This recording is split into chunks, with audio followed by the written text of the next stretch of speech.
Olá a todos, bem-vindos ao meu canal do YouTube. Meu nome é Vikas Nara e no vídeo de hoje explicarei como criar e gerenciar um banco de dados de caixa de correio no Exchange Server. No último vídeo, instalei o Exchange Server e, neste vídeo, falaremos sobre o banco de dados de caixa de correio. Estou falando primeiro do banco de dados porque ele é necessário quando criamos uma caixa de correio ou um usuário. Então, mostrarei com antecedência como criá-lo e gerenciá-lo. Vamos para o portal de administração do nosso servidor Exchange. Vou orientá-lo nessas etapas, uma por uma. É assim que o centro de administração se parece.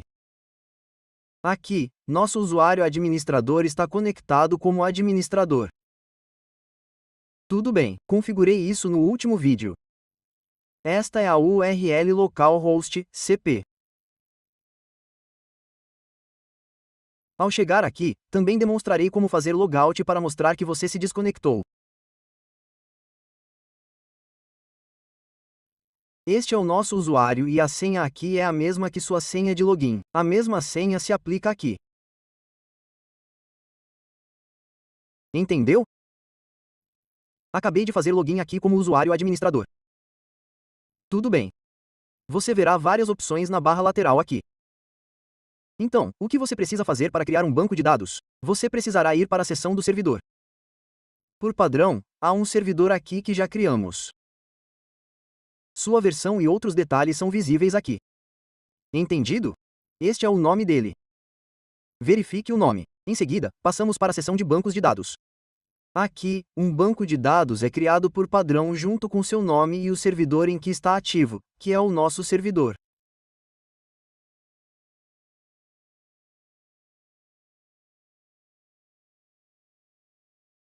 Veja quando acessamos nosso servidor aqui, este é o nosso próprio servidor. Tudo bem, e o servidor com uma cópia também é nosso. É o mesmo servidor que estamos usando e seu status é montado, o que significa que já está anexado. Está conectado a ele. Agora, vamos criar um novo banco de dados aqui. Clique no sinal de mais e o nomearei como DB1. Criei porque DB1. Nomeei meu banco de dados como DB1 e selecionei o servidor aqui. Há apenas um servidor disponível. Eu o selecionei. O caminho para o arquivo do banco de dados é mostrado aqui. Seu banco de dados será armazenado neste caminho. Os dados serão armazenados aqui. Em qual arquivo ele está armazenado?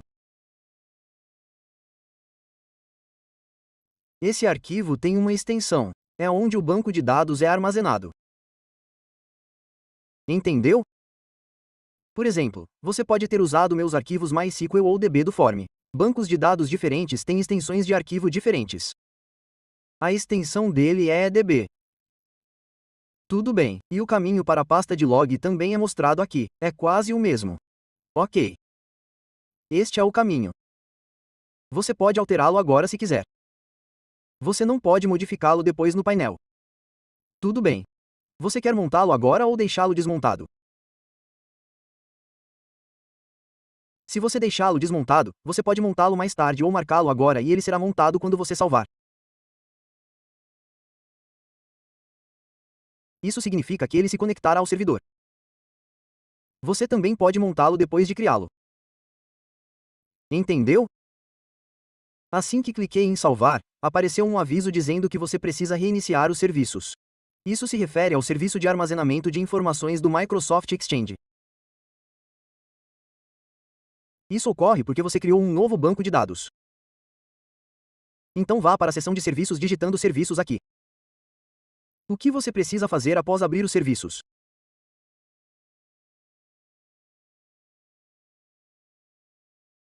Conforme mencionado no aviso, você precisa reiniciar o serviço de armazenamento de informações do Microsoft Exchange, não o servidor Exchange inteiro. Role para baixo aqui, encontre o armazenamento de informações do Microsoft Exchange e reinicie-o.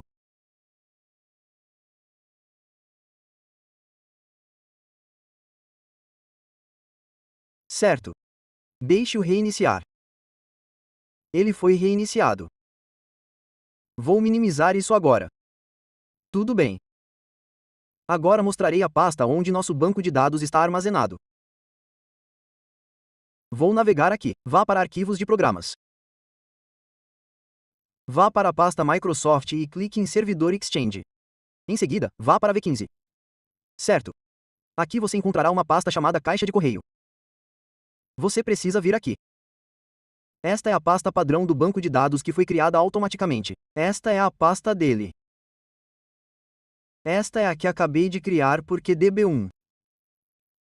Vou abri-la. Dê uma olhada aqui. É isso. Nosso banco de dados será armazenado aqui. Isso ocorre porque DB1. Tudo bem.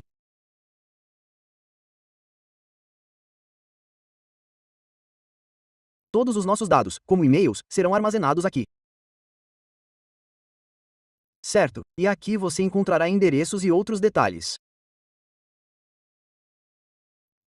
Este era o banco de dados padrão armazenado aqui na extensão bairro, portanto, todos os seus bancos de dados serão armazenados neste local.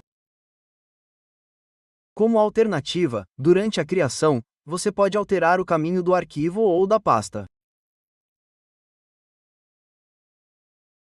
Tudo bem, vamos criar outro. Agora vou nomeá-lo porque o DB2 só tem um servidor.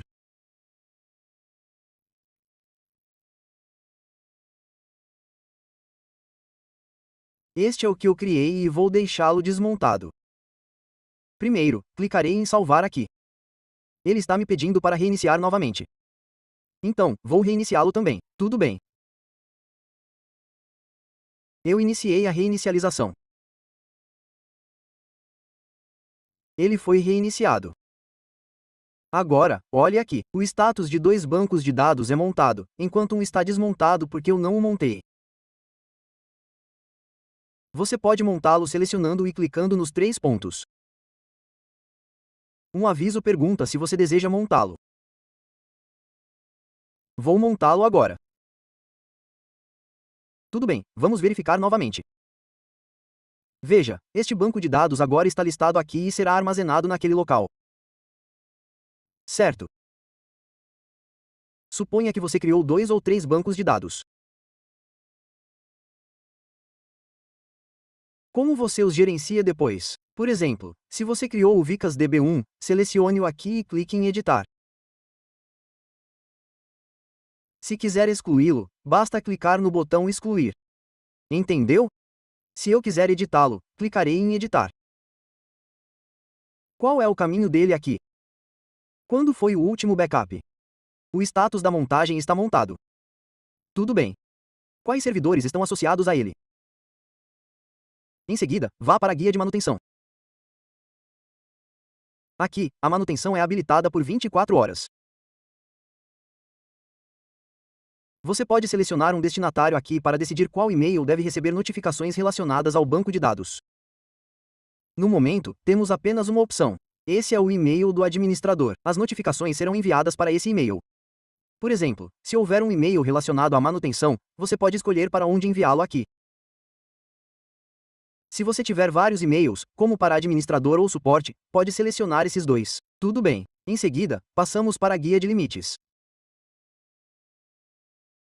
Aqui, o armazenamento padrão é de 2 GB, mas você pode defini-lo como ilimitado para armazenamento irrestrito do banco de dados. Ou você pode definir um limite específico como 2 GB, 3 GB ou 4 GB para armazenamento.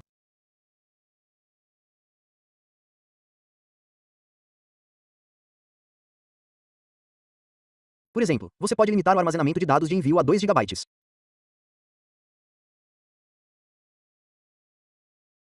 O tamanho do banco de dados ou e-mails recebidos pode ser definido como 3 GB ou 4 GB. Você pode ajustar os limites aqui com base em suas necessidades.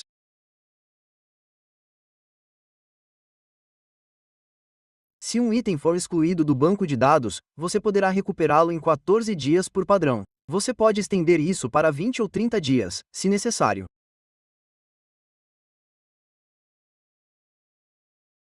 Se uma caixa de correio for excluída, quantos dias você tem para restaurá-la?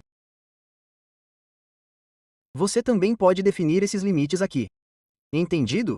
A primeira opção se aplica a itens ou mensagens individuais que são excluídos. A segunda opção é para recuperar uma caixa de correio excluída. Você pode definir o período de recuperação aqui. Tudo bem. Depois disso, clique em Salvar e em OK. Agora você tem 3 bancos de dados aqui. Você pode criar mais, desmontá-los ou montá-los conforme necessário. Isso é tudo para este vídeo.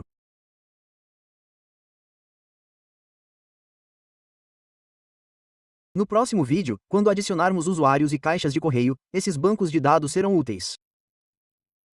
Por exemplo, se você precisar criar 20 usuários, poderá atribuir um banco de dados a 10 usuários e o segundo banco de dados aos outros 10 usuários.